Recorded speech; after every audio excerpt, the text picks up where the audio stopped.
We all know that saving is important and it's something that we should be doing. And yet overall, we're doing less and less of it. We know what we need to do. The question is, how do we do it? And that's what I'm here to teach you. Your savings behavior isn't a question of how smart you are or how much willpower you have. The amount we save depends on the environmental cues around us. Let me give you an example. We ran a study in which, in one group, we showed people their income on a monthly basis. In another group, we showed people their income on a weekly basis.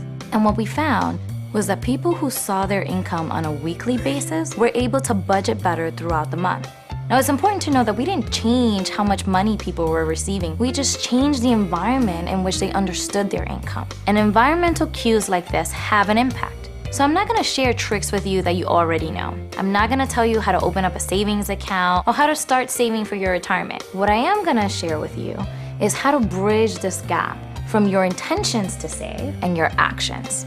Are you ready? Here's number one. Harness the power of pre-commitment. Fundamentally, we think about ourselves in two different ways, our present self and our future self. In the future, we're perfect. In the future, we're gonna save for retirement, we're going to lose weight, we're gonna call our parents more. But we oftentimes forget that our future self is exactly the same person as our present self. We know that one of the best times to save is when you get your tax return. So we tried an A/B test. In the first group, we texted people in early February, hopefully before they even filed for their taxes. And we asked them, if you get a tax refund, what percentage would you like to save?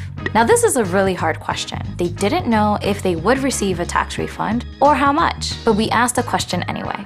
In the second group, we asked people right after they received their refund, what percentage would you like to save? Now here's what happened. In that second condition, when people just received their tax refund, they wanted to save about 17% of their tax refund. But in the condition when we asked people before they even filed their taxes, savings rates increased from 17% to 27% when we asked in February. Why? Because you're committing for your future self. And of course, your future self can save 27%. These large changes in savings behavior came from the fact that we changed the decision-making environment. We want you to be able to harness that same power. So take a moment and think about the ways in which you can sign up your future self for something that you know today will be a little bit hard. Sign up for an app that lets you make savings decisions in advance. The trick is, you have to have that binding contract. Number two, use transition moments to your advantage.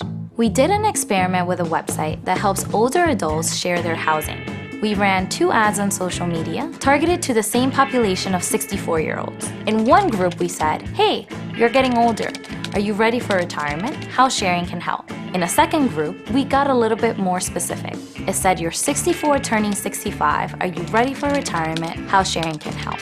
What we're doing in that second group is highlighting that a transition is happening. All of a sudden, we saw click-through rates and ultimately sign-up rates increase when we highlight that. In psychology, we call this the fresh start effect. Whether it's the start of a new year or even a new season, your motivation to act increases. So right now, put a meeting request on your calendar for the day before your next birthday. Identify the one financial thing you most want to do and commit yourself to it.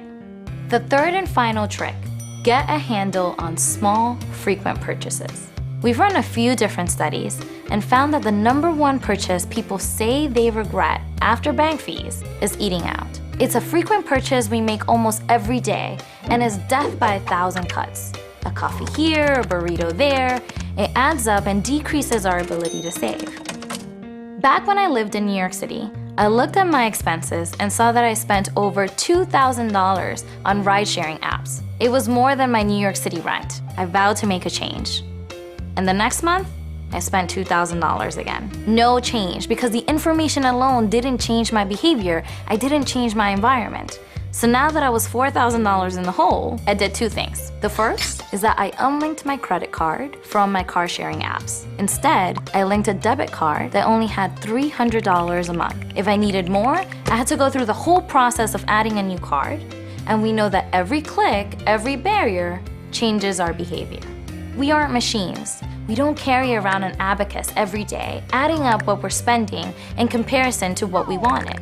But what our brains are very good at is counting up the number of times we've done something. So I gave myself a limit. I can only use ride-sharing apps 3 times a week. It forced me to ration my travels. I got a handle on my car sharing expenses to the benefit of my husband because of the environmental changes that I did. So get a handle on whatever that purchase is for you and change your environment to make it harder to do so. Those are my tips for you. But I want you to remember one thing. As human beings, we can be irrational when it comes to saving and spending and budgeting. But luckily, we know this about ourselves and we can predict how we'll act under certain environments. Let's do that with saving. Let's change our environment to help our future selves.